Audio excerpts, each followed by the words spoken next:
अकाली दल जो पंजाब में बहुजन समाज पार्टी के साथ गठबंधन करना चाहती है।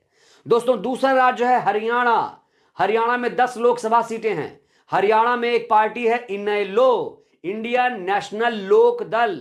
चौटाला की यह पार्टी है। यह पार्टी 2 भागों में टूट चुकी है। जेजीपी जो दुष्यंत चौटाला की पार्टी है, बीजेपी को इन्होंने समर्थन दिया है।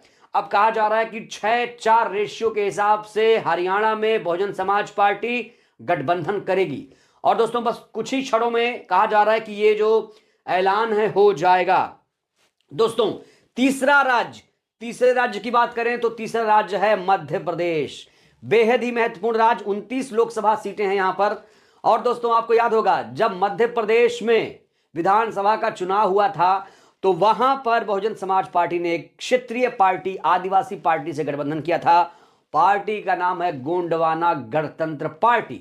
और खबर है कि गोंडवाना गणतंत्र पार्टी के साथ एमपी में बहुजन समाज पार्टी का जो गठबंधन है वो बरकरार रहेगा।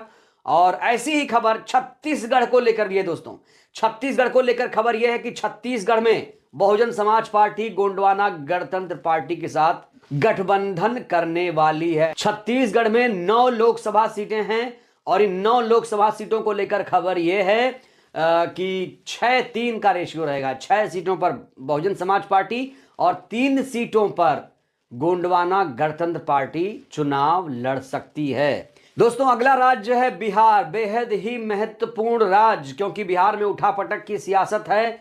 बिहार में 40 लोकसभा सीटें हैं और यहां पर खास बात यह है कि 20% दलित वोटर हैं, यानी बहुत बड़ा वोट बैंक बसपा का यहां पर है। बसपा का मतलब कि दलितों का जो वोट बैंक है यहां पर 20% है। अगर इस वोट बैंक को रिचार्ज कर दिया जाए तो ये बसपा के खाते में आसानी से आ सकते हैं।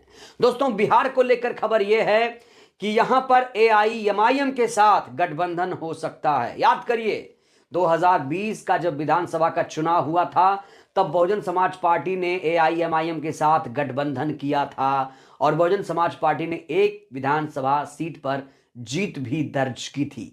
दोस्तों इस समय की खबर यही है कि एमआईएम चाहती है कि वो बिहार में बहुजन समाज पार्टी के साथ गठबंधन करे और बातें इसको लेकर चल रही हैं। चर्चा का बाजार गर्म है।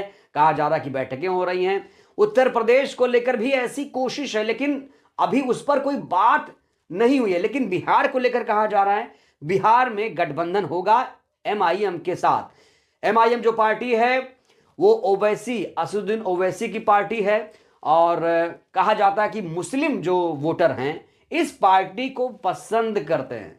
हालांकि सारे मुसलमान नहीं, लेकिन एक तबका है जो ओवैसी के भाषण से प्रभावित है। तो बिहार को लेकर यही चर्चा है कि एमआईएम और बसपा का फिर से गठबंधन 2024 के चुनाव में होगा।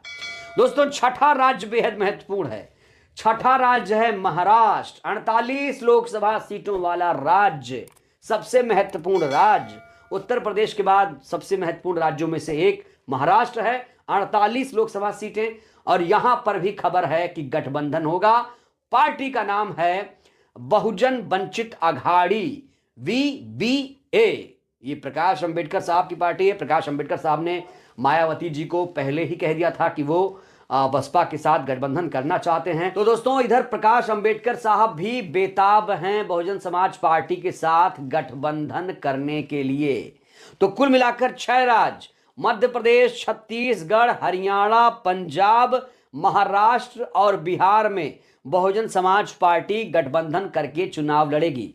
दोस्तों ये उन लोगों के लिए झटका हो सकता है जो चाह रहे थे कि बहुजन समाज पार्टी गठबंधन ना करे। खास तौर से जो विरोधी पार्टियां हैं वो नहीं चाह रही थी कि बहुजन समाज पार्टी गठबंधन करे। बीजेपी तो बिल्कुल नहीं चाह रही है कि बहुजन समाज पार्टी गठबंधन करे। तो दोस्तों 2024 चुनाव के मद्देनजर ये 6 राज्य बिल्कुल चर्चा में आ चुके हैं। कहा जा रहा है कि सीटों के फॉर्मूले को लेकर बात चल रही है।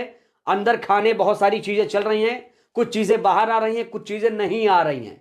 कुछ चीजें सूत्र बता रहे हैं, कुछ चीजें सामने हैं। तो 6 राज्यों में खबर है कि बसपा गठबंधन करके चुनाव लड़ेगी।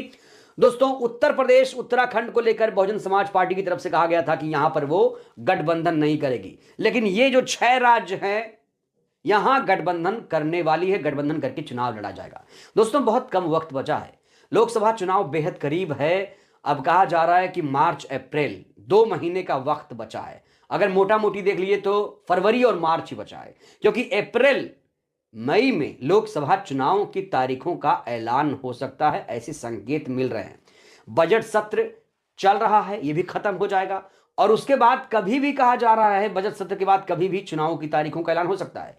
बीजेपी ने अपनी तैयारी तो पूरी कर रखी है, बीजेपी तो एकदम चुनावी मोड में है, लेकिन बाकी पार्टियां कितनी तैयार हैं, यह बहुत बड़ा सवाल है। तो दोस्तों फिलहाल बसपा भी काफी एक्सरसाइज कर रही है, अपनी रणनीति पर काम कर रही है, बैठकें चल रही हैं, रणनीतियां बनाई जा रही हैं और सत्ता की गुरु किल्ली लेने की बात कही जा रही है। और आपको याद होगा बहुजन समाज पार्टी की तरफ से एक मिस्ड कॉल नंबर भी जारी किया गया था और बहुत सारे लोग इस नंबर पर मिस कॉल कर रहे हैं और अपनी उपस्थिति दर्ज करा रहे हैं।